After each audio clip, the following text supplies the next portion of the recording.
내일 주일에는 사역 발표와 임직이 있습니다. 우리 교회 처음으로 집사님들을 저희가 임직하고 각각 맡은 사역들을 어떻게 감당을 할 것인지에 대해서 이제 여러분 앞에 발표하는 그런 시간을 갖게 될 거니까요. 함께 참여하셔서 또 임직 받으시는 분들은 금식과 기도로 제가 준비를 해주시면 좋겠습니다. 제가 우리 교회 임직 받으신 어떤 분께서 매달 말일 3일씩 하나님 앞에 올해 금식하기로 작정하고 이 사역을 잘 감당하기 위해서 몸부림치는 그 모습을 제가 보면서 하나님 참 너무 감사하다, 그리고 너무 귀하다, 이런 마음이 들었습니다. 주님께서 임직 받으시는 분들, 헌신하시는 분들을 통해서 교회 가운데 큰 은혜들을 내려주실 줄로 믿습니다.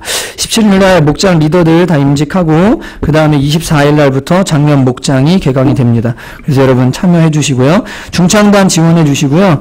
박철수 전도사님께서 여러분 노래 가르쳐 주실 거예요. 그러니까 제발 부담 갖지 말고 지원하셔서 열심히 아름답게 찬양하시면 좋을 것 같고, 오늘 예배 후에 여전도에 잠깐 모인다고 지난주에 제가 말씀드렸습니다. 잠깐 모이도록 하고요.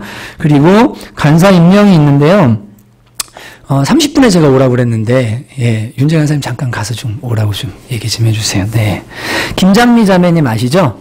네, 장미 자매님 유초등부 지금 섬기고 있는데, 저쪽 뒤에서 저희 청년부 목양 간사로 이제 원래 첫 해 올 때부터 저희가 임명을 할까 그러다가 1년 지내보고 일단 임명하는 게 좋겠다 해서 청년부 목양 간사로 이제 임명을 하게 돼서 오늘부터 청년부에서는 간사라고 부르고, 그리고 사역을 본격적으로 이제 시작을 합니다. 그래서 그 강남에서 드리는 예배 있잖아요. NEW 공동체 예배도 계속 하나님이 부흥을 주시고 계세요. 지금 아이들이 점점점 늘어나면서 막 이렇게 한 번 싹 빠졌던 그 인원들 다시 보충되면서 20명 넘어가고 있고, 중고등부 애들까지 30명이 넘어가고 있어요. 그래서 아이들이 점점점 청년들 예배 공동체 부흥되고 있어서 이제 함께 사역을 해나가고 동역해야 될 사람들을 세워야 되겠다는 생각을 주셔서 청년부에는 우리 김장미 간사님이 앞으로 청년 목양을 담당해서 열심히 일을 하게 될 겁니다. 청년들도 지금 제자훈련 받은 사람을 다시 세워져 가고 있거든요. 그래서 앞에 좀 남아주시죠. 인사를 했으면 좋겠는데, 아주 얼마나 내면이 더더욱 아름다운, 외모도 아름답지만 내면이 너무 아름다운 자매인데, 결혼해야죠. 얼마나 귀한지 몰라요. 그래서 결혼해도 우리 교회 올 거냐 그랬더니 그래도 올 거다. 여러분 청년부 이제 섬기게 되는데 간사입니다. 청년부 간사님, 우리 김장미 간사님 앞으로 1년 동안 사역 열심히 하라 박수로 좀 환영해 주시면 좋겠습니다. 감사합니다. 축하하는 선물은 강남에서 드릴게요. 네. 오늘 하나님께서 우리에게 주시는 말씀, 디모데전서 3장, 2장이 아니고요. 3장 14절부터 16절까지 읽고 함께 말씀 나누시겠습니다.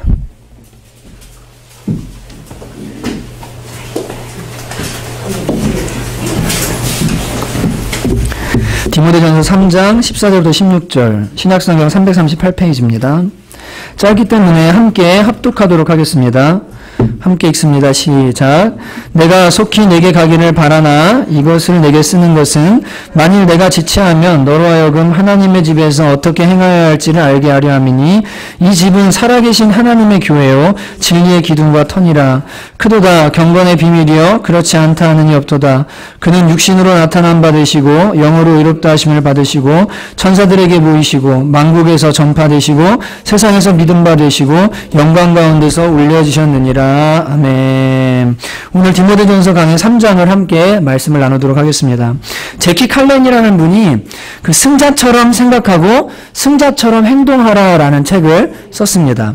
그래서 너희가 세상에서 이긴 자가 되고자 한다면, 성공하고자 한다면, 승자가 되고자 한다면 승자처럼 생각하고 승자처럼 행동하는 것이 중요하다. 그러면서 무슨 얘기를 했냐면 승자처럼 입어라.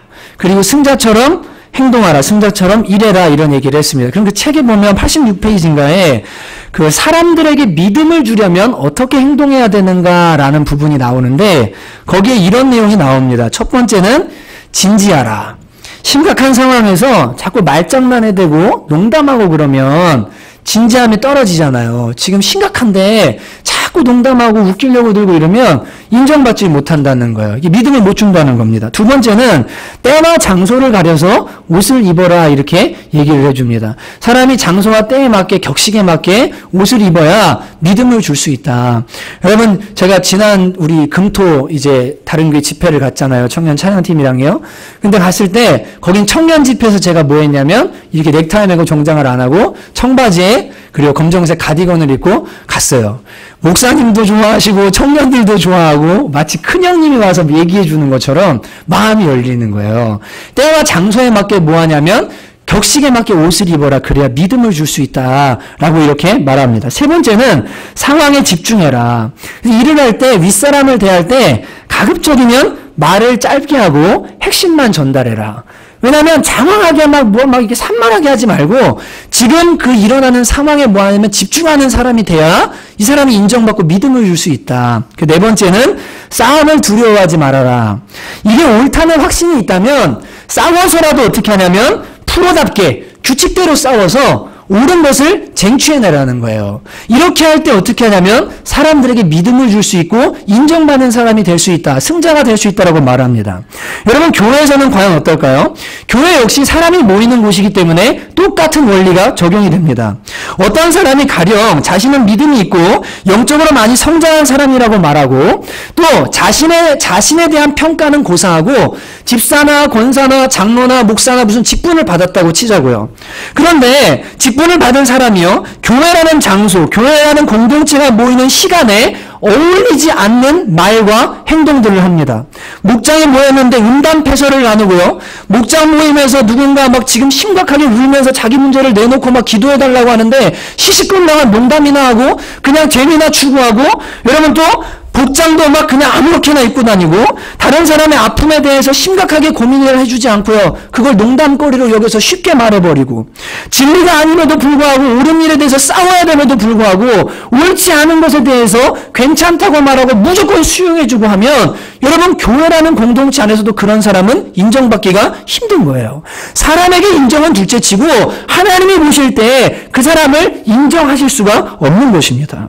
여러분 그래서 바울은 오늘 이 3장 전체의 디모데에게 교회에서 너희가 감독이 된다면, 감독은 장로를 말합니다. 장로는 두 가지 장로가 있습니다. 하나는 우리 성도님들 중에서 세우는 장로, 앞으로 우리 남자분들이 집사님 되고 무흠 5년이 되면 이분이 집사직을 잘 감당하면 안수집사를 하게 되고 안수집사를 하게 되면 흠없이 5년을 또 잘 봉사하면 장로 투표를 해서 장로를 세울 수가 있습니다. 그 장로님을 감독이라고 말하는데 이 장로님은 치리하는 장로님이에요. 가르치는 장로가 아니고 성도들을 돌아보고 교회를 잘 양육하고 돌보는 일하는 장로님이 있습니다. 그리고 가르침과 치리를 함께하는 장로님이 있는데 그거를 목사라고 말합니다. 말씀을 가르치고 동시에 뭐 하냐면 양들을 돌보는 일을 하는 것, 그것이 목사가 감당하는 겁니다. 이 장로가 그래서 두 종류의 장로가 있는데 목사라는 장로와 여러분이 알고 있는 장로, 이것도 장로, 이게 다 성경에서는 감독이라고 말하는 거예요. 감독은 어떤 사람이 돼야 된다라고 말하고 집사는 또 어떤 사람이 돼야 된다, 여자 집사도 어떤 사람이 돼야 된다라고 3장에 쭉 얘기하면서 오늘 우리가 읽은 14절 15절에서 뭐라고 말하면 바울이요 이렇게 말합니다. 내가 속히 너한테 가기를 바라지만 내가 좀 지체될 것 같은데 그래서 너한테 이 편지를 쓴다, 이 성경을 쓰는데 왜 쓰냐면 네가 하나님의 집에서 어떻게 행해야 되는지를 내가 알려주기 위해서 이것을 쓴다라고 말합니다. 그러니까 이 바울이 디모데에게 편지한 이유가 뭐냐면 하나님의 집이 있는데 교회죠. 이 교회에서 너희가 어떻게 행동하고 어떻게 행해야 인정받고 믿음으로 하나님 앞에 설 수 있는지에 대해서 내가 알려주려고 이 편지를 쓴다라고 지금 바울이 말하고 있는 것입니다. 여러분 그렇다면 도대체 성도는 그리고 직분을 받은 사람들은 교회에서 어떻게 행해야 합당한 것입니까?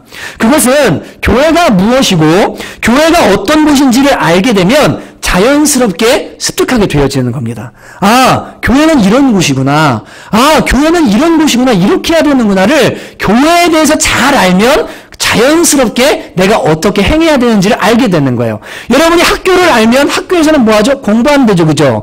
옷 입을 때 어떻게 하고 신발은 뭐 신고 정해진 게 있는 것처럼 학교라는 장소를 알고 목적을 알면 뭘 해야 되는지 알게 됩니다. 똑같이 교회라는 것을 잘 알면 내가 어떻게 행동해야 되는지를 잘 배울 수가 있는 거예요.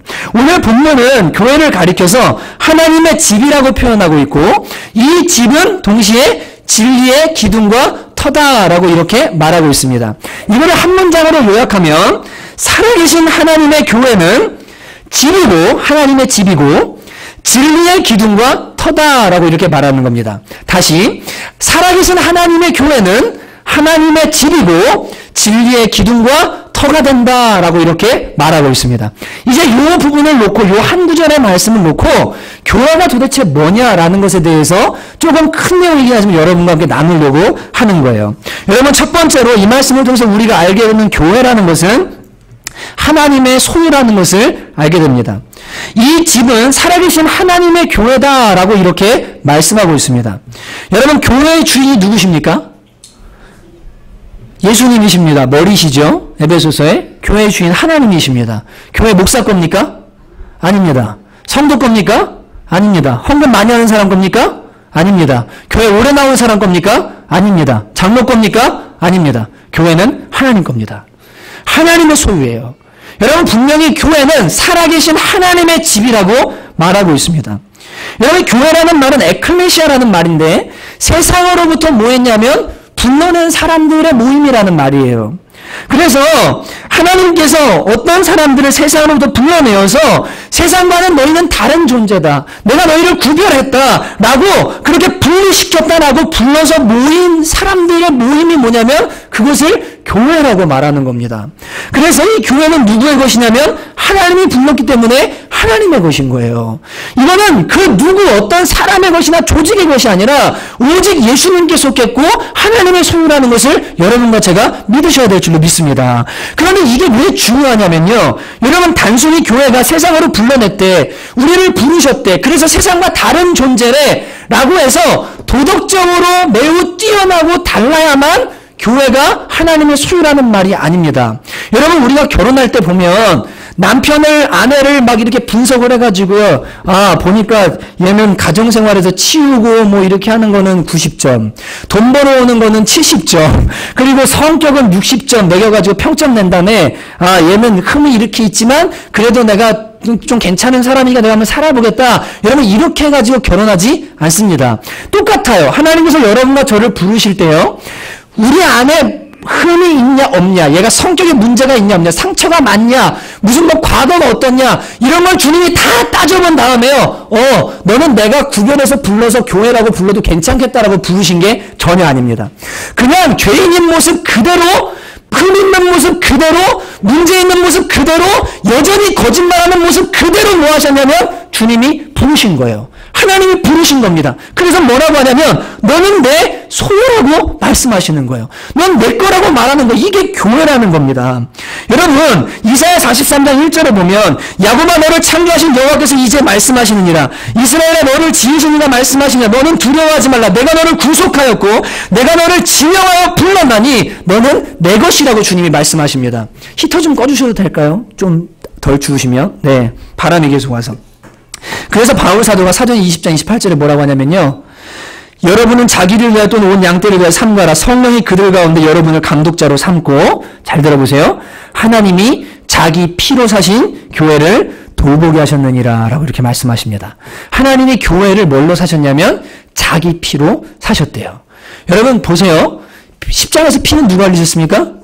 예수님이 흘리셨습니다. 근데 하나님이 자기 피로 교회를 사셨다고 말합니다. 왜 이렇게 말씀하실까요? 부모에게 있어서 자신의 피보다 더 가치 있고 중요한 것은 자녀의 피입니다. 그죠? 부모는요, 내 생명보다요, 자녀의 생명이 더 소중해요. 하나님이 아들 예수님을 피 흘리시게 하고 교회를, 성도를 불러서 샀다는 것은 하나님이요, 마치 자기 피를 흘려서 이 성도들을 교회로 모아주신 것과 똑같다는 이야기인 거예요. 그래서 하나님이 자기 피로 산 교회다라고 이렇게 말하고 있는 겁니다. 하나님께서 사랑하는 아들 독생자 예수 그리스도를 십자가에 내어주실 그 피값으로 구하신 성도들의 모임, 그게 바로 교회입니다. 그래서 하나님께서는 하나님의 소유라고 말하고 교회를 소중히 여기시고, 여러분 내가 피값으로 샀으니, 아들값을 주고 샀으니 그게 얼마나 소중한 거예요. 그래서 주님께서 이 교회 자체를요, 도덕적으로 온전하냐, 뭐 이 사람들이 돈이 많냐, 많이 중요하지 않아요.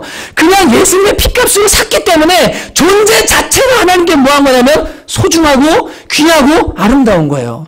여러분이 여러분의 자녀가 문제가 있든 병이 있든 무엇이 있든 간에 상관없이 내 자녀이기 때문에 사랑하고 아름답게 여기는 것처럼 하나님이 교회를 바라보시는 그 마음이 똑같다는 것을 아시기 바랍니다. 이게 하나님의 소유라는 말이에요. 살아계신 하나님의 집이다. 교회는 이렇게 얘기하는 겁니다. 여러분, 그 국회의원 중에 박모 씨라는 국회의원이 있는데요. 이분 이름은 밝힐 수가 없는데, 이분이 16회 사법시험에 수석으로 합격한 분입니다. 지금 국회의원 되신 분이거든요. 근데 집안에 할아버지는 술만 드시고 아버지 일찍 돌아가서 공부할 수가 없는데, 어머니가요, 옛날에 그 피 파는 거 아시죠? 피를 팔아가지고 중학교 등록금 1,100원을 만들어 오신 거예요. 학교 갈 사정이 안 되는데. 너는 공부해야 된다. 그래가지고 피 팔아서, 여러분 그때는 피 팔 때 제가 찾아보니까요, 물 많이 먹고 가가지고 피 양을 늘리려고요. 물 많이 먹고 가고 며칠 동안 소변도 막 참고 그래가지고 가서 뭐 하냐면 피 빼가지고 1,100원을 만들어서 아들에게 중학교를 진학할 수 있도록 등록금을 마련해 준 거예요. 이분이 그 1,100원을 받고요, 이거 피값으로 엄마가 피 팔아서 사온 돈인데 내가 이거 열심히 공부해야지. 그리고는 힘을 다해서 공부해서 뭐 했냐면 나중에 사법고시, 16회 사법고시 수석으로 합격하고 지금 국회의원이 되어 있는 분이 있습니다. 여러분, 피를 팔아서 산다는 건 생명을 주고 바꾼다는 거예요. 왜 자녀가 소중합니까? 생사의 경계를 넘나들면서 여러분이 피를 흘리고 살을 찢어서 자녀를 낳았기 때문에 그 자녀가 소중한 것처럼 하나님께서 보실 때요, 예수님의 피값으로 교회를 샀기 때문에요, 교회 자체가 너무너무 소중한 거예요. 여러분, 노아의 방주 아시죠? 대홍수 때 노아의 방주가 있었습니다. 몇 명 구원받았습니까? 8명 구원받았습니다. 근데 여러분, 방주가 깨지면 어떻게 돼요? 구원받는 사람이 있어요, 없어요? 없어요. 그러니까 하나님께서 방주를 어떻게 하셔야 돼요? 폭풍 속에서 끝까지 뭐예요? 보호해 주셔야 돼요. 왜냐하면 주님 거기 때문에요. 교회가 똑같아요. 여러분이 마지막 때에 하나님의 교회, 살아계신 하나님의 집인 이 교회는 하나님의 소유고, 이 안에 하나님의 자녀들이 있고 구원받은 사람들이 있기 때문에 이 교회를 주님께서 이 말세에, 그리고 환난 가운데도 눈동자처럼 지켜주시는 줄로 믿습니다. 여러분, 이걸 믿으셔야 되는 거예요. 여러분과 저는 하나님의 소유에 속한, 교회에 속한 사람들입니다. 그리고 교회 자체입니다. 그래서 하나님이 이 청원교회, 그리고 한국교회, 예수 믿는 사람들의 모임인 교회, 이것은 반드시 보호하시고 사랑하시는구나, 이 믿음을 먼저 갖게 되시기 바랍니다. 이게 이제 뒤에 가면요, 우리 적으로 뭐가 중요한지 알게 됩니다. 두 번째는요, 오늘 말씀을 보니까 교회는 살아계신 하나님의 집이라고 하는데, 여러분, 집이 뭐 하는 겁니까? 거처, 그죠? 거하시는 곳을 말합니다. 여러분, 하나님이 살아계신 거 믿으시죠? 안 믿으세요? 믿으시죠? 살아계신 거 믿으시죠? 히브리서 11장 6절에 믿음이 없이는 그를 기쁘시게 못하나 하나님께 나아가는 그가 뭐한 것과? 계신 것과, 반드시 그가 계신 것과, 그 다음 그가 자기를 찾는 자에게 상 주시는 이 집을 뭐예요? 믿어야 한다고 말씀하십니다. 하나님께 나아가는 자는 그가 살아계시다는 것을 먼저 믿어야 돼요. 여러분, 우리가 살아계신 주님이 어디 계십니까? 요한일서 4장 13절에 보니까 그의 성령을 우리에게 주심으로 그 안에, 우리가 그 안에 거하고 그가, 하나님이 우리 안에 거하시는 줄을 안다라고 이렇게 말하고 있습니다. 그러니까 성령을 우리에게 주셔서 구원받게 될 때 하나님이 어디 거하시냐면 우리 안에 거하시는 거예요. 그래서 고린도서 6장에는요, 너희는 하나님의 성전이다라고 말하고 있는 겁니다. 이해가 되시죠? 여기 다른 데 거하는 게 아니고 교회 안에 거하시고 성도 안에 거하시는 거예요. 이 교회 모임 안에 살아계신 하나님이 거하시는 겁니다. 그래서 이 생명의 역사가요, 주님이 살아계시니까 살아계신 하나님이 이 교회 안에 계시기 때문에 이 교회 공동체 안에 뭐가 있냐면 생명의 역사가 일어나기 시작해요. 그래서 죽은 영혼이 살아날 수 있는 유일한 기관, 거기가 어디냐면 교회입니다. 믿으시죠? 여러분, 영혼 살릴 수 있는 기관은요, 교회밖에 없어요. 여러분, 다른 데서 영혼이 구원되는 게 아니라 전도를 내올 때 어떻게 하셔야 되냐면, 우리 목장 모임 들어와, 좋아요. 거기서도 주님이 만나 주십니다. 야, 우리 만나자. 복음을 전하며 만납니다. 근데 주님이 어디서 만나 주는지 아세요? 살아계신 하나님의 집인 교회가 모일 때요, 그 모임 속에 주님이 역사하십니다. 그래서 주께서는요, 교회 공동체를 소중히 여기시고 공동체 안에서 살아계신 당신을 보여주시고 나타내 주시기 시작해요. 그래서 어거스틴이라는 신학자는 교회를 떠나서는 구원이 없다라고까지 이야기했습니다. 왜냐하면 살아계신 몸 안에 속해 있는 성도들은 다 공동체로 모일 수밖에 없기 때문에 그래요. 여러분, 지난 알자반 때 금요일날마다 이제 10명씩 모여서 우리 알자반을 하잖아요. 근데 유아실에 계신 우리 한 자매님이 이 주님을 믿은 지 이제 얼마 안 됐어요. 안 됐는데 이번에 주님을 만나고 싶다는 마음의 소원을 지난 7주, 8주 동안 마음에 깊이 갖고 있었어요. 그래서 알자만 모임을 하면 이게 읽어도 이제 예수 믿은 지 얼마 안 됐으니까 교회 나온 지 얼마 잘 모르겠고 내가 이거 잘 모르겠다. 늘 이렇게 얘기하고 전 진짜 모르겠습니다. 늘 물어보면 그런 대답을 자주 하셨습니다. 근데 이제 같이 알자만을 받는 자매님들이 기도를 하는 거예요. 주님, 저 자매가 주님 만나게 해주세요. 주님 주님께서 좀 만나주시고 만져주시면 좋겠어요. 이렇게 기도를 계속 해오던 중이었는데, 지난주 알자반 때 저희가 이제 7과죠. 2권 1과를 다 끝내고 나서, 그 다음에 이렇게 끝내려고, 제가 마무리하려고 했는데 갑자기 저쪽 맞은편에 앉았던 그 자매님이, 목사님, 그러면 제가, 뭐라고 그랬더니, 저 할 얘기 있대요. 네, 그랬더니, 저 꿈 꿨어요. 그래요. 그래서 무슨 꿈인데요? 그랬더니, 꿈에 자신이 이제 그 과가 기도에 관한 과였습니다. 3과 정도를 읽고 예습한 다음에 잠이 들었는데 꿈에 자기가 열심히 기도를 하고 있더래요. 근데 어떤 사람이 오더니 기도 그렇게 하지 말고 이렇게 하라고 알려주더래요. 그래서 기도를 막 하는데 음성이 이렇게 들리기 시작하는데 그 음성이 무슨 음성이고 무슨 내용인지 기억은 안 나는데 포근하고, 제가 물어봤어요. 그때 좋았습니까?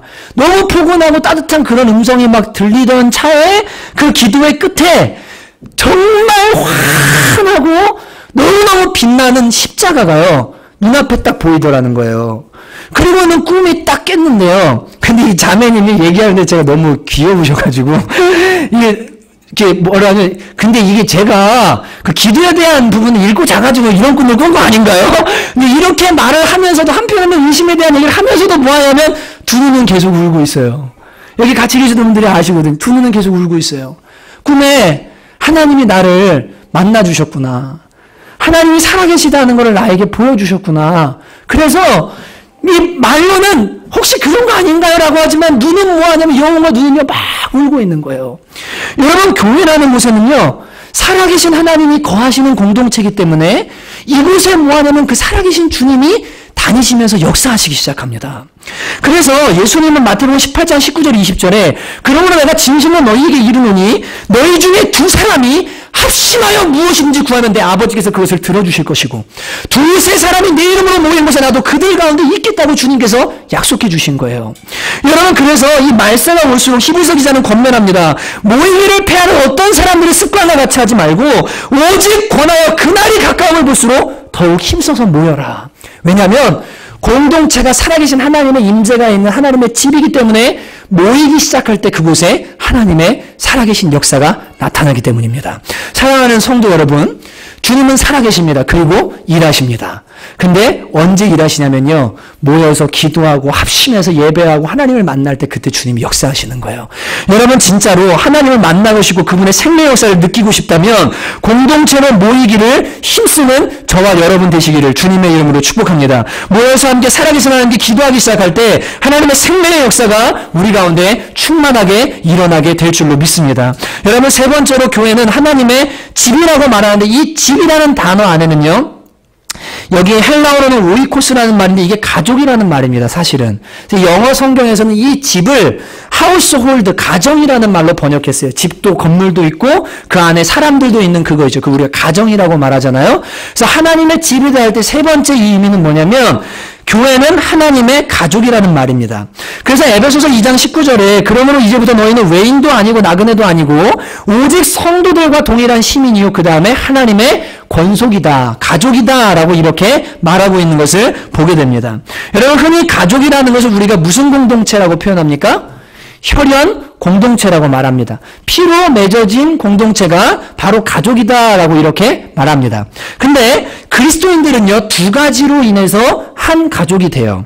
우리가 아까 사도행전 20장 28절에 본 것처럼 예수님이 십자가에서 피를 흘리심으로 말미암아 우리가 그 피 때문에 뭐가 됐죠? 하나님의 자녀가 됐고 여러분과 제가 뭐가 되냐면 형제, 자매가 된 거예요. 한 가족이 된 겁니다.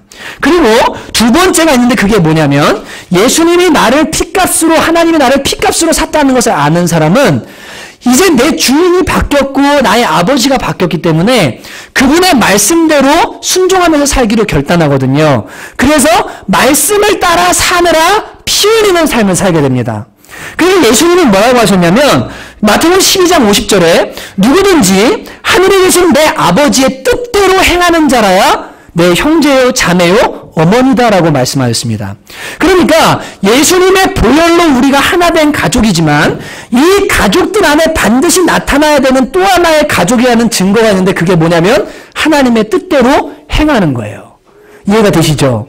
그냥 피값으로 구원받은 우리 가족이래. 그리고는 자기 멋대로 사는 게 아니라 분명히 예수님의 십자가의 보혈로 구원받은 산 가족 되는 것과 동시에 구원받은 사람이라면 하나님의 말씀대로 행하게 될 때 어떻게 하냐면 예수님께서 친히 내 형제요 자매요 어머니다라고 말씀하고 있습니다. 여러분 이게 중요합니다. 교회에서요 우리가 한 가족이라고 말할 때 사랑만 강조하고요 하나님의 뜻을 행하는 건 관심이 없어요. 이것은 교회가 아닙니다. 이따 우리 네 번째 진리의 기둥과 터라고 말하거든요. 또 하나님의 뜻만 행하는 거에 관심이 있어서 온통 율법주의만 가득 차서 이 사람 이게 문제고 저게 문제고 저 사람 하나님 자녀 아니야 라고 하면서 잘라내는 사랑 없는 삶도 문제입니다. 그러나 이 사랑과 그리고 이 진리라는 부분이 뭐하냐 말씀을 행하는 것이 함께 갈 때 그게 뭐가 되냐면 진정하고 온전한 가족이 될 수가 있어요. 이게 하나님의 교회라는 말이 바로 이 가족이라는 말이 예수님의 보혈과 그분의 말씀을 따라 행함으로 인해서 한 가족 된 거. 이게 교회인 겁니다. 그러니까 여러분과 제가 예수님 믿고 예수님의 보혈로 구원받으시면 다 믿으시죠? 이거는 당연한 거예요. 그 다음에 가족이라면 또 뭘 해야 되냐면 하나님의 뜻대로 한 뜻이죠. 그죠? 하나버지시니까 그 뜻대로 행하는 것이 있을 때 우리가 진정한 가족으로 인정을 받게 되는 겁니다. 제가 오늘 아침에 이제 어떤 자매님한테 문자를 보냈어요. 이 얘기를 좀 하고 싶어서. 근데 바쁘셨는지 못 보셨더라고요. 근데 제가 외부 집회 나가서 얘기를 했거든요. 왜냐면 좋은 얘기니까 이 얘기는 해도 됩니다. 좋은 얘기라서. 이 가족이 뭔지 그리고 주님이 이 사랑하며 산다는 게 뭔지를 아주 보여주는 그런 사건이 우리 교회 안에 이제 일어났거든요. 이분은 그 어린이집에서 일하시는 분이세요. 근데 어린이집에서 일을 하는데 월급을 받으면서 이제 일을 하죠. 근데 올해 어린이집이 법이 바뀌면서 선생님을 그 어린이집이 이제 한 명을 더 써야 되는 상황이 온 거예요. 그러니까 어린이집 입장에서는 100만 원을 더 들여서 그 선생님을 하나 더 써야 되고, 근데 그 어린이집에 30만 원을 받으면서 아이들을 밥을 해주는 그 어떤 일하시는 아주머님이 계신답니다. 근데 이분이 이 어린이집 원장님이 예수님을 믿어서 그분을 이제 일을 시키면서 교회도 데려가고 이렇게 하셨다고 제가 들었거든요. 근데 문제가 생긴 거죠. 30만 원 주고 밥하는 사람도 있고 또 선생님 한 분을 100만 원 주고 또 써야 되니까 이 어린이집 입장에서는 지금 없던 100만 원의 지출이 생긴 거잖아요. 그러니까 이제 문제가 생긴 거예요. 그래서 원장님이 어떤 결정을 내렸냐면 이 30만 원을 받고 일하는 이분을 그냥 내보내고 100만 원 선생님 쓰고 밥은 원장님이 하든지 이렇게 하면 되겠다라고 생각을 하고 그렇게 결정을 하기로 한 겁니다. 근데 그 30만 원 받고 밥하는 분이 집안 사정이 어떠냐면 이 시댁과 함께 사는데 시댁에서 이렇게 물질적인 지원을 좀 그나마 해주니까 살긴 사는데 이 집에 가지고 있는 자녀도 있는 집인데 수입 전체가 여자분이 일하는 30만 원이 다인 거예요. 남편은 놀고 있고 시댁 도움으로 살고 있는데 이 30만 원이 일해서 버는 수입의 전부래요. 근데 이거를 이 자매가 알고 있었거든요. 그런데 가만히 이제 기도하고 중보기도 모임 와서 기도하고 하나님 앞에 이렇게 머물고 하면서 본인이 하나님의 마음을 이렇게 들이다 보니까 어떤 마음이 들었냐면 이건 좀 뭔가 아닌 것 같다. 왜냐면 예수님 믿으라고 해가지고 막 교회도 데려가고 막 그래놓고는 30만 원 때문에 뭐 하냐면 너 나가. 당장 원장님이 그 100만 원 이 문제 때문에 내보내는 게 이게 자기는 원장은 아니지만 마음속에 하나님 주신 마음이 아니라는 마음이 자꾸 든 거예요. 이분이 무슨 결단을 했냐면요. 가서 이렇게 얘기를 하기로 했대요. 제 월급 30만 원 덜 주셔도 되니까 그분 그냥 쓰면 안 되냐고. 그냥 쓰면 안 되냐고. 그래갖고 중보기도 팀에다가 그 요청을 기도해달라고 이 문제가 잘 아름답게 해결되게 하고서 가가지고 원장님한테 제 월급에서 30만 원 안 받아도 되니까 이 사람을 계속 쓰는 게 그게 하나님 뜻 아니겠습니까? 우리가 한 가족이고 하나고 한 몸인데 예수 믿으라고까지 교회까지 데려갔는데 이건 아닌 것 같습니다. 그래서 어떻게 결론이 났냐면 원장님 조금 그분 조금 해가지고 이분을 계속 쓰기로 한 거예요. 네, 계속 쓰기로 한 거예요. 여러분 이게요. 이게 가족입니다. 여러분 교회가 가져야 될 마음이요. 이거예요. 우리는 예수의 보혈로 하나 됐고요. 말씀대로 행하는 공동체인데 내가 조금 손해보고 내가 조금 이런다 할지라도 여러분 가족은 어떻습니까? 나한테 조금 이득이 안 된다고 그냥 나가라고 그러고 관계 끊자고 그러고 여러분 이렇게 안 해요. 그죠? 때로는 싸우고 때로는 오해가 있고 때로는 아프지만 가족은 피로 맺어진 공동체이기 때문에요. 절대 원수는 될 수 없어요. 그냥 하나인 거예요. 여러분 우리 청원교회가 여러분 하나님의 집에서 어떻게 행해야 됩니까? 옆에 있는 사람 가족이라고 생각하면 돼요. 여러분 가족이고 내 아들이고 내 자녀고 내 딸이고 내 어머니면 여러분 그렇게 욕하고 다니고 여러분 그렇게 막 비난하고 여러분 그렇게 막 면박 주고 여러분한테 막 그렇게 할 수 있겠습니까? 여러분 가족이라고 생각하면요. 이게 문제가 달라지는 거예요. 그러니까 교회는 하나님의 집이구나. 이건 가족이구나. 그러나 진리를 따라서 행해야 되지만 1차적으로 뭐예요? 가족이구나. 이게 먼저 있고 그 다음 뭐 하는 겁니까? 부족하지만 말씀을 따라 행하려고 열심히 노력하는 공동체가 뭐냐면 이게 교회인 겁니다. 교회를 처음 오면 저 사람 우리의 가족이 된 거예요. 근데 와서 문제가 있을 수 있어요. 부족할 수 있습니다. 그리고 자꾸 괴롭게 할 수 있어요. 청년 중에 어떤 청년은요. 시도 때도 없이 저랑 박 전사님한테 전화해가지고 힘들다 그러고 막 요청한 어떤 사람이 있어요. 근데 어쩔 때는 막 진짜 바쁠 때 전화 와서 막 힘들다 그러고 막 이러면요. 괴로워요. 해야 될 게 있는데 지금 딴 것도 신경 써야 될 것도 있는데 막 시도 때도 없이 그럴 때 있어요. 근데 그래도 뭐합니까? 받아요. 왜냐하면 기다려야 되니까요. 이 사람은 가족으로 들어왔으니까 앞으로 성장해서 이제 자기가 잘 다른 사람을 품을 수 있는 성장한 사람이 돼야 되니까 기다려주고 참아주고 어떻게든 간에 주님 뜻이 이 사람 삶에 이루어지도록 뭐합니까? 열심히 같이 힘써주고 여러분 이게 뭐 하는 거냐면 가족 공동체라는 겁니다. 여러분 다시 한번 마음속에 새기시기를 바라요. 교회는 그냥 나 일주일에 한 번 와서 나 혼자 예배드리고 돌아가는 그런 공동체가 아니고 예수님의 피와 말씀으로 한 가족이 된 공동체다. 여러분 이것을 가슴에 새기시기 바랍니다. 앞으로 목장을 이루게 될 때에도 그 목장은 한 가족인 거예요. 큰 이 교회 안에서 우리는 좀 더 작은 단위의 가족이다. 우리는 서로 사랑해야 된다. 우리 서로 돌봐야 된다. 서로 하나 돼야 된다. 여러분 이렇게 한 가족된 교회 되시기를 주님의 이름으로 축복합니다. 여러분 네 번째로 교회는 진리의 기둥과 터라고 말합니다. 이 터라는 말은 헤드라이오마라는 말인데 이것은 건물을 견고하게 받쳐주는 대지를 말합니다. 터, 건물을 받쳐주는 대지, 그리고 기둥을 말하는데 이게 중요해요. 왜냐하면 여러분 보세요. 진리의 기둥과 터라고 말할 때 교회가 진리라고 말합니까? 아닙니다. 말씀을 잘 보셔야 돼요. 교회 자체를 진리라고 말하는 게 아니고 교회가 진리의 기둥과 터가 되는 겁니다. 집에 있으면 지붕이 있잖아요. 이걸 받치고 있는 게 뭐예요? 기둥이고 터죠. 그죠?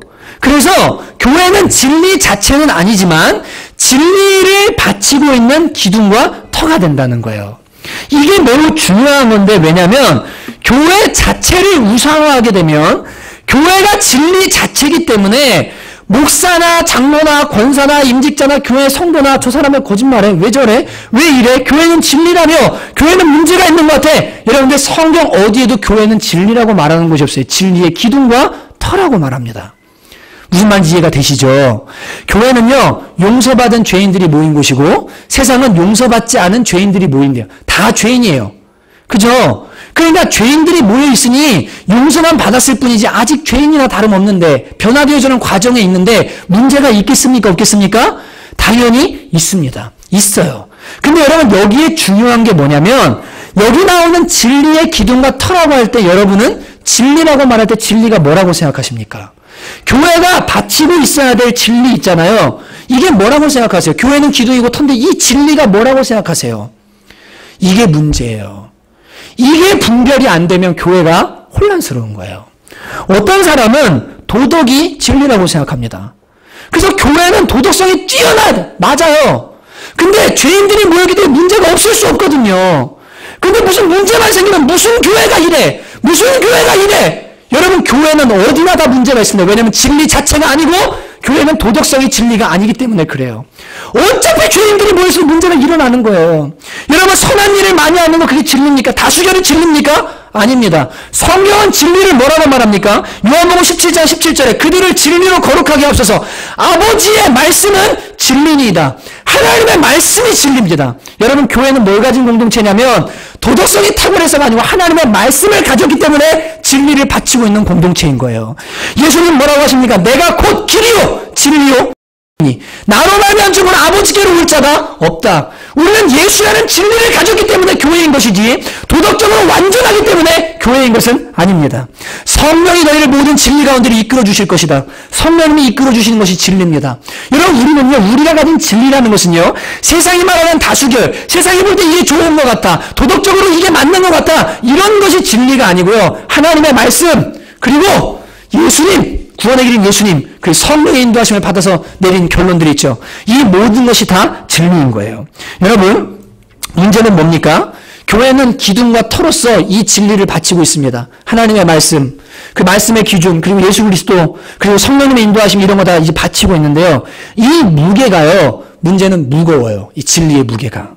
여러분, 올해 WCC 총회가 부산에서 열리시는 거 아시죠? CTS에서도 아마 보셨을 겁니다. 그게 뭐 하는 겁니까? 2주 전에 우리 종말론에서 살펴보셨죠? 월드 카운슬 오브 철치라고 해서 교회, 세계 교회 연합입니다. 그게 뭐 하는 거죠? 교회를 연합하는 게 아니라 세계 모든 종교를 통합하는 일을 하는 겁니다. 통합하는 거예요. 신은 하나인데 다는 가는 길이 다를 뿐이다. 마호멧을 믿어서 가나, 예수를 믿어서 가나, 부처를 믿어서 가나, 종교는 다 하나다. 라는 일을 하는 게 WCC 부산 총회에서 하는 일입니다. 그게 버젓이 CTS에 나와요. 왜냐면요, 장신, 합동 이렇게 나눠져 있는데요. 장신 쪽은요, 거기 많이 가 있거든요. 그래서 그 통합 쪽은요, 명성교회 아시죠? 김상환 목사님 그거 준비하는 총재죠. 맞죠? 조영기 목사님 거기에 하겠다고 하셨죠? 그 아마 영상 다 보였을 겁니다. 근데 여러분, 예수님께서 친히 말씀하시기를 내가 곧 길이요 진리요 나로 말미암 쪽은 아버지께로 올 자가 없다라고 분명히 말씀하셨는데 예수를 따르는 제자라고 말하고 예수님을 믿는 사람들의 모임이고 피값으로 구원받았다고 말하는 교회라는 사람들이 예수님 말고도 구원의 길이 있다? 다 사기고 가짜입니다. 믿지 마십시오. 여러분, 그거야 사탄 노름이에요. 우리 2주 전에 본 것처럼요, 종말을 향해서 달려가면서 뭐 하냐면 종교 통합을 이루어야만 되기 때문에 이 WCC라는 것을 통해서요, 목사도 아닌 목사들이 그 일을 하는 거예요. 여러분, 그래서 이 구원이라는 것은요, 우리의 의로움이나 우리 어떤 것 때문에 이루어지는 게 아니고 오직 유일한 길이신 예수 그리스도를 믿는 믿음 요거 하나 때문에 구원을 받게 되거든요. 제가 예전에 마더 테레사의 기도라는 책을 봤는데 거기 이렇게 나옵니다. 여러분, 마더 테레사 누굽니까? 인도에서 수많은 병자들 돌본 성녀죠, 그죠? 근데 그분 책에요, 이렇게 써 있어요. 기도라는 책에 3페이지에 딱 써 있어요. 세 번째 장에, 시에. 모든 종교인은 기도합니다. 그리고 모든 종교인은 하나님을 만날 수 있습니다. 왜냐하면 기도는 한 분 하나님께 드리는 것이기 때문입니다. 이슬람이 기도하든 불교가 기도하든 조로아스터가 기도하든 기도는 하나님을 만나는 거기 때문에 기도만 하면 살아계신 하나님 만날 수 있다고 마더 테레사가 쓴 글입니다. 제가 몇 년 전에 이 글을 읽고요, 깜짝 놀랐어요. 왜냐하면 천주교는 그랬어요. 그 다음에 제가 사람들한테 얘기를 했더니 뭐라고 하는지 아세요? 야, 너는 그렇게 살지 못하면서 지금 그 사람 비판하는 거냐? 그 사람은 진리를 따라 산 거 아니야? 다른 사람이 생명을 주고 자기를 줬는데 그럼 그 사람 구원 못 받은 거야? 구원 못 받습니다. 왠 줄 아십니까? 예수 그리스도만이 유일한 구원의 길이라고 인정하지 않잖아요? 거기 구원이 없어요. 도덕으로 구원받는 거 아니에요. 여러분, 우리의 선함으로 구원받는 거 절대 아니에요. 여러분, 큰 교회 목회한다고 구원받는 거 아닙니다. 이름 많이 날려고 세상에 성공했다고 구원받는 거 아닙니다. 오직 예수님 한 분만이 구원이라는 이 성경의 진리 있죠. 예수님이 진리하는 이 진리, 이거 붙들지 않으면 절대로 누구도 구원 얻을 수 없다라고 분명히 성경이 선언하고 있어요. 여러분, 이 진리를 붙드는 것이 쉽겠습니까? 어렵겠습니까? 여러분, 우평강도 보십시오. 죽기 전에 3시간 전에 예수님께 나를 구원해달라고 기도했는데 구원 받았습니까? 못 받았습니까? 못 받았습니다. 아, 받았습니다. 왜 받았어요? 예수님을 주라고 고백한 그 고백 때문에 뭐 한 거예요? 진실된 고백 때문에 주님이 천국으로 인도해 주신 거예요. 아무리 이 땅에서 좋은 일을 해도요, 주님만이 구원의 길이다. 이 진리를 놓치잖아요. 그러면 여러분 절대 천국의 생명 얻지 못합니다. 성경이 말하는 바예요. 그러니까 교회는 진리의 기둥과 터라고 그랬죠. 이 진리를 바치고 있어야 돼요. 근데 이 교회 공동체가요, 이 진리를 바치지를 못하고 다 무너져 버려요. 왜냐하면 세상의 공격과 여러 공격들 앞에 쓰러져 버립니다. 진리가 설 자리가 없습니다. 하나님의 집인 교회가 제대로 세워지지를 못합니다. 여러분, 교회는 사랑하기 위해서 모인 공동체도 아니고요. 첫 번째 교회이신 사명이 뭐냐면 진리의 기둥과 터가 되라고 주님께서 우리를 불러주신 거예요. 이게 중요해요. 여러분들 기둥을 보세요. 기둥이요, 금기둥이냐 은기둥이냐 뭐 이런 건 중요하지 않습니다. 기둥의 역할은 뭡니까? 나무든 금이든 돌이든 상관없이 제대로 받치고 뭐예요? 서 있기만 하면 돼요. 그러니까 마지막 때 주님께서 원하시는 게 뭐냐면 너네 사랑 많이 해라. 사회봉사 많이 해라. 이거저거 많이 해야 된다. 여러분 이것도 좋은 일이지만 그거 전에 주님이 요구하신 게 뭐냐면 너희가 교회가 크든 작든 흠이 있든 약하든 상관없다. 성경이 말하는 진리만큼 뭐합니까? 굳건하게 바치고 서 있어라. 이게 진리의 기둥과 터가 된다는 이야기인 것입니다. 여러분, 일제시대에 1939년에 신사참배를 한 사건을 여러분과 제가 다 알고 있습니다.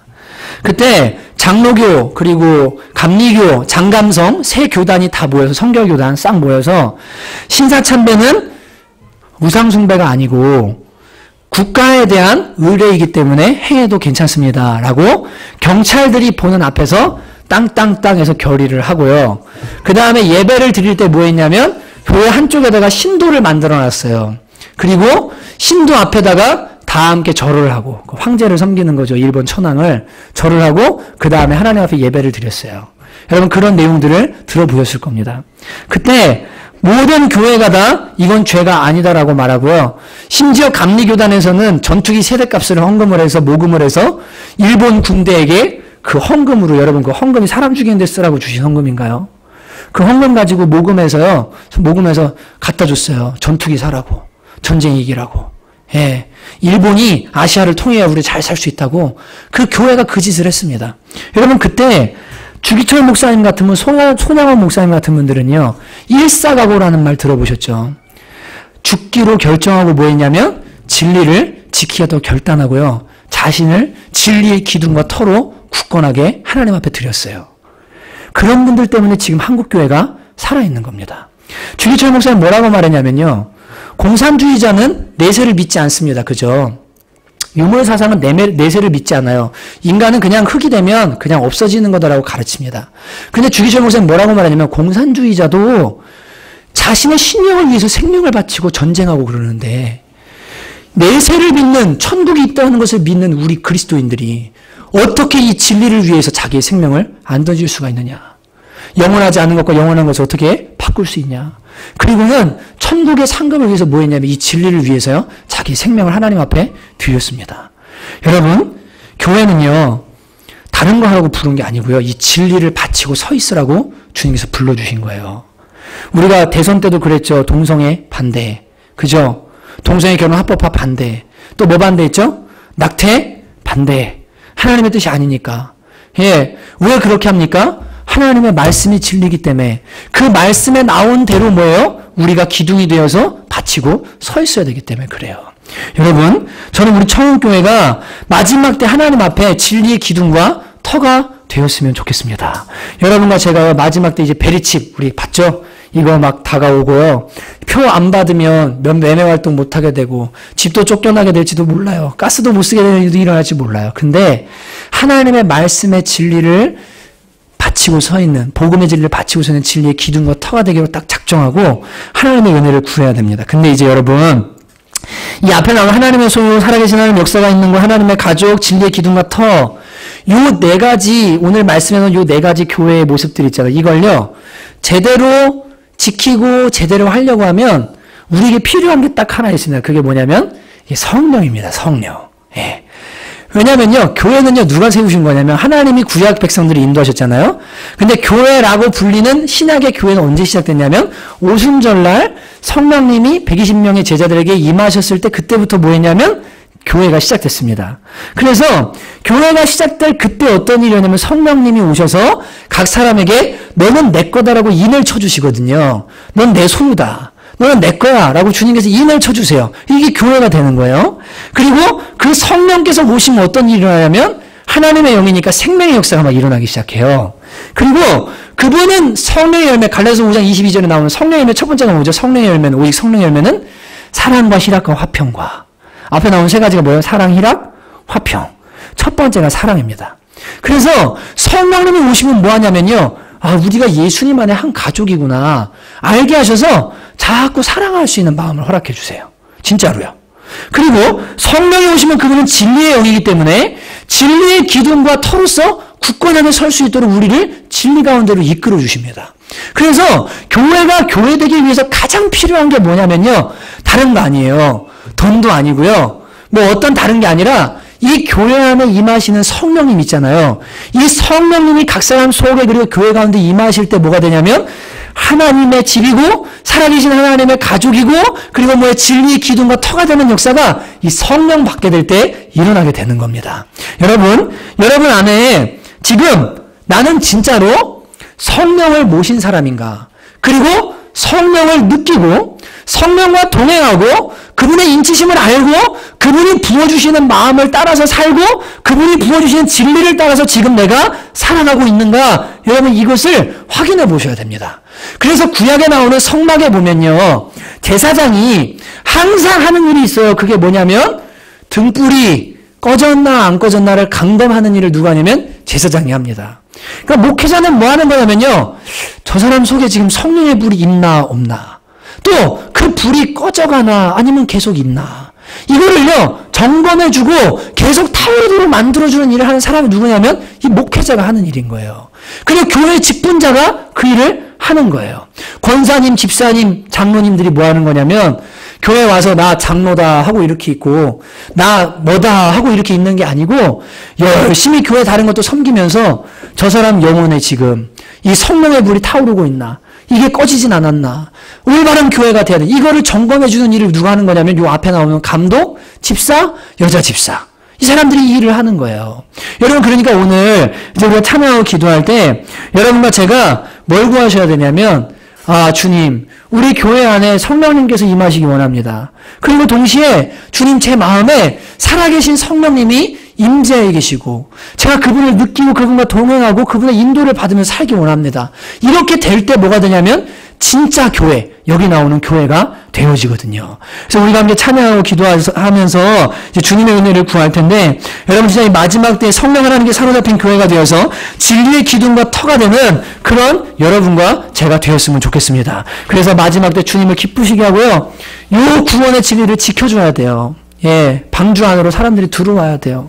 이 일을 하려면 성령의 은혜 아니고는 불가능합니다. 우리 시간에 함께 찬양할 텐데, 그 창조의 아버지라는 찬양, 그리고 성령을 부어주시고 교회를 승리케 하시는 분, 그분께 여기 임해달라고 여러분 그런 마음으로 함께 찬양하고 오늘 말씀 들은 기도 제목들 놓고서 함께 기도하도록 합니다. 창조의 아버지, 창조의 아버지, 그 성이 보이사 택하신 세대일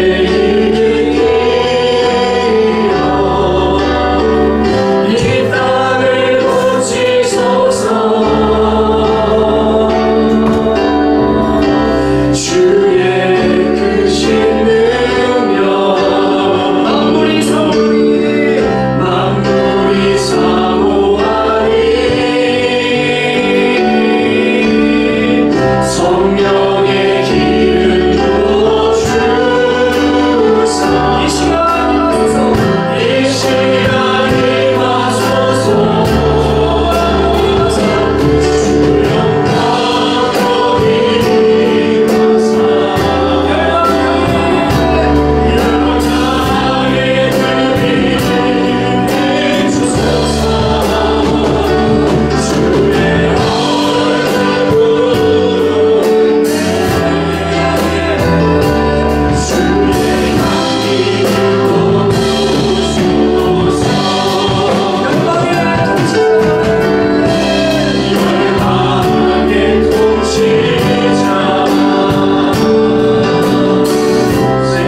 감당할 수 없습니다.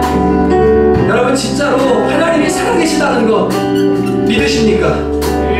목에 칼이 들어와도 하나님만이 유일한 신이라는 것 여러분 정말로 믿으십니까? 여러분 천국과 진리가 있다는 것, 지옥이 있다는 것도 여러분 믿으십니까? 종말이 다가와도 이 진리를 교회는 붙들어야 됩니다.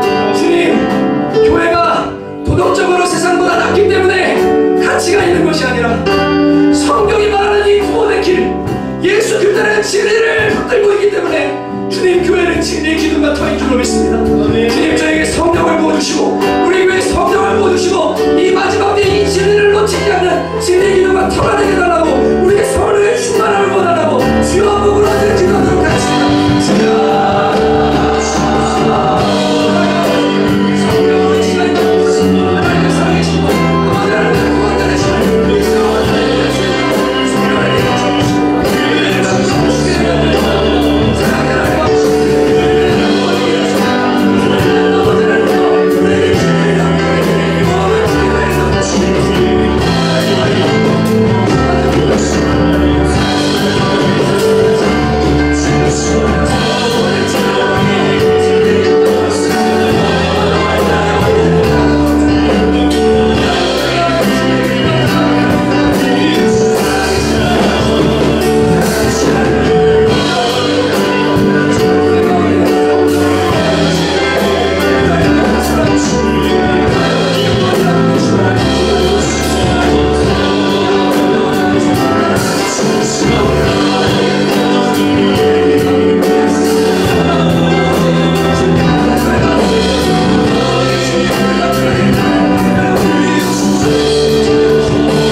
그것은 1차적으로 너희가 사랑하고 너희가 사회복지도 많이 하고 칭찬받는 교회가 되라 그런 거 아닙니다.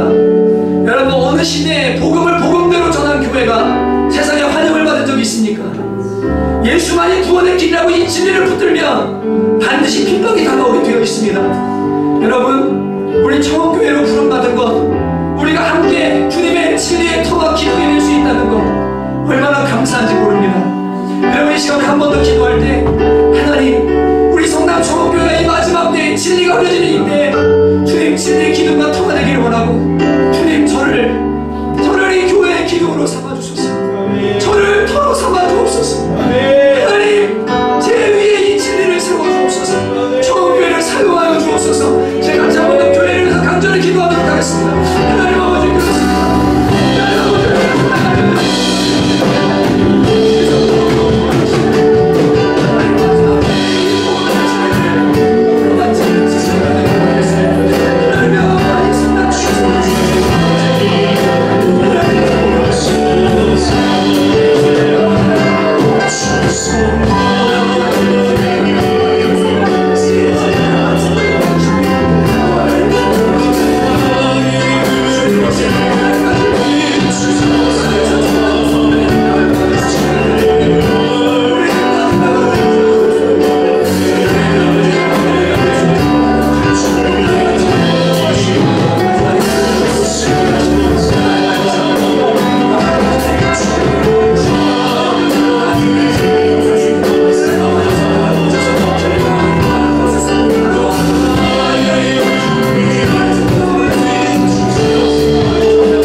되기 위해서는 우리에게 성령이 주신 한 가지 은혜가 더 필요합니다. 그것은 사랑입니다.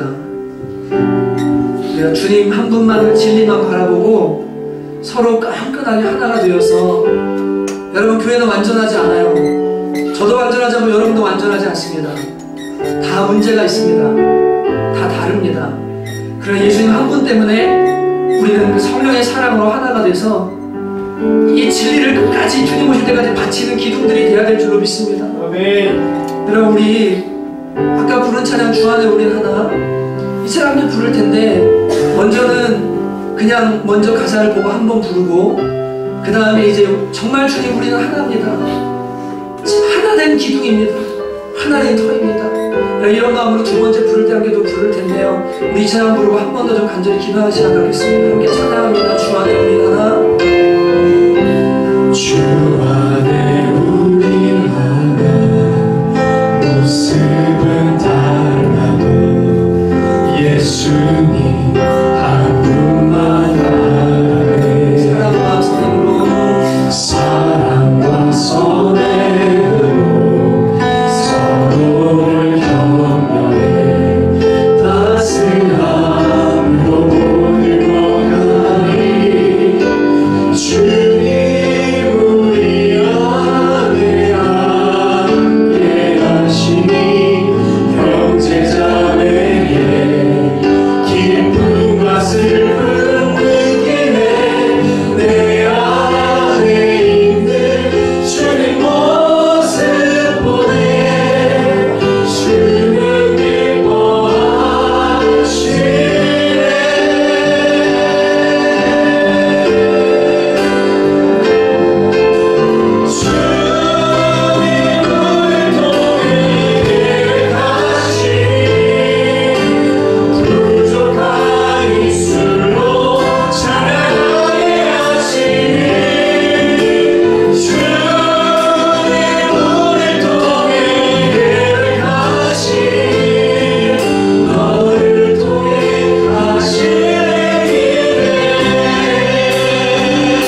여기 자리에서 다 일어나십니다.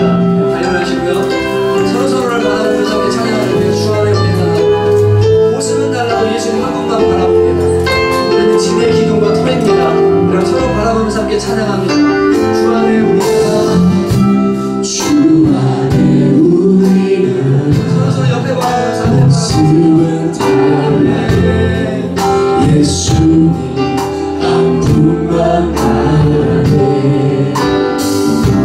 사랑과 선행으로 서로를 격려해 따스함으로 모든 것 나리. 주님 우리 안에 함께 하시니 형제자매의 기쁨과 슬픔 느끼네. 내 안에 있는 주님 모습 보네. 그를 기뻐하시네.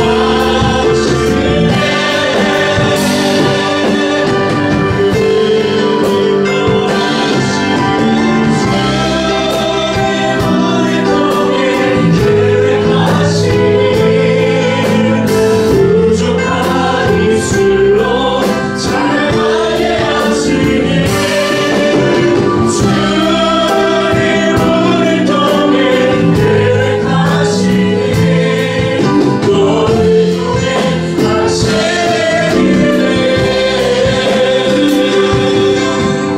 여러분, 예수님 한 분만 바라보시죠? 네.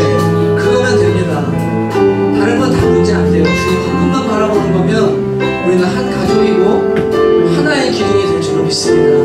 여기 시간에 주님 우리를 통해 계획하신 일, 너를 통해 하신 일 기대해 이렇게 찬양할 때 여러분 다시 한번 앞뒤 좌우에 있는 분들 찬양하고 찾아가서 손잡아주고 서로 보듬어주고 여러분 그런 시간 가졌으면 좋겠습니다. 우리는 주 안에 하나입니다. 한 기둥입니다. 아무것도 흩어놓을 수 없습니다. 주님 우리는 하나입니다. 여러분 이런 마음으로 함께 찬양하도록 합니다. 주님 우리를 통해 계획하신 일 서로 바라보면서 주님 우리 통해 계획하시니 부족한 입술로 찬양하게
자리에 기둥은 서 있으면 돼요. 그죠? 우리 찾아가서 인사하시고 안아주시고 우리는 하나입니다. 여러분 인사했으면 좋겠어요. 찾아가실래요? 네. 얼른 가세요. 좀 익숙해져야 돼요. 네. 하나가 돼요. 다 찾아보세요. 그 자리에 있으면 벌금 그 자리에 서 있으면 벌금 가세요. 네. 얼른 가셔서 인사하세요. 네.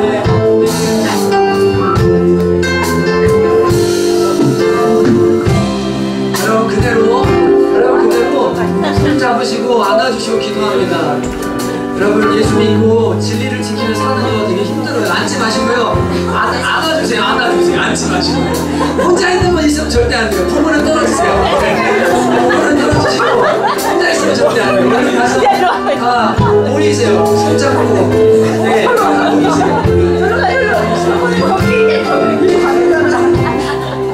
여러분 힘드시죠? 예수 믿는 거 쉽지 않습니다. 몸도 아프고요. 삶도 어려운데요. 주님 도와주시고 이 하나님 들어가는 거야? 도와주시고 힘주시고 끝까지 진리의 기둥으로 설 수 있도록 은혜를 내려달라고 우리 시간에 손잡고 있는 사람들 서로 위해서 한번 간절히 좀 기도했으면 좋겠습니다. 이름 모르시는 분들 이름도 나누시고 같이 함께 기도하겠습니다. 하나님 아버지 사랑하는 성도님 서로를 위해 기도합니다. 이 마지막 때 하나님의 진리의 기도가 통로 하나님 우리 정교회를 세워주셨습니다. 부족합니다. 그 자리에 그치셔서 이 진리를 외쳐 너희가 등대가 되라 너희가 교회가 되라 너희가 정주가 되라 하나님 우리에게 그렇게 말씀하시고 그렇게 우리를 불러주는 것 같습니다.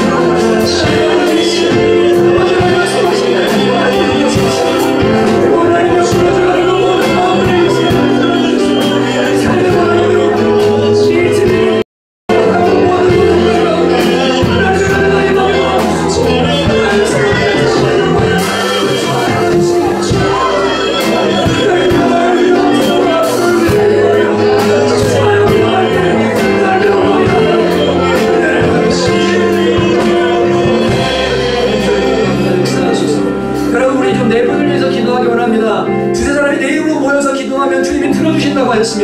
강민 성도님의 주님 간 경화가 된 그 간을 주님 고쳐주십시오. 지금도 살게 하셨으니 앞으로 살려주시고 주님 영광 받으실 줄 믿습니다. 여러분 또 우리 이은하 성도님의 신장을 위해서 기도합시다. 주님 고쳐주시기 원합니다. 그리고 우리 김기성 집사님의 목 디스크를 위해서 기도합시다. 또 안재호 형제의 디스크가 수술을 했지만 완전히 나을 수 있도록 은혜를 달라고 우리 네 분을 위해서 주여 한 번으로 간절히 고쳐달라고 합시면서 기도합니다.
우리를 사랑하셔서 당신의 소유 삼으시고 눈동자같이 보호하시고자 아들 예수님을 십자가에 내어주신 하나님의 당함이 없는 사랑하심과 우리를 교회로 인쳐주시고 불러주시고 하나 되게 하시며 성도 간에 교통하게 하시고 충만케 하시는 성령님의 역사가 오늘 진리의 기둥과 터가 되어서 부족하지만 서로 하나가 되고 서로 하나가 되어서 이 기둥이 되기로 결정하고 삶의 현장으로 돌아가는 모든 주님의 가족들 머리머리 위에 그리고 직장 위에 가정 위에 가는 발걸음 위에 이제로부터 영원토록 함께 있을지어다.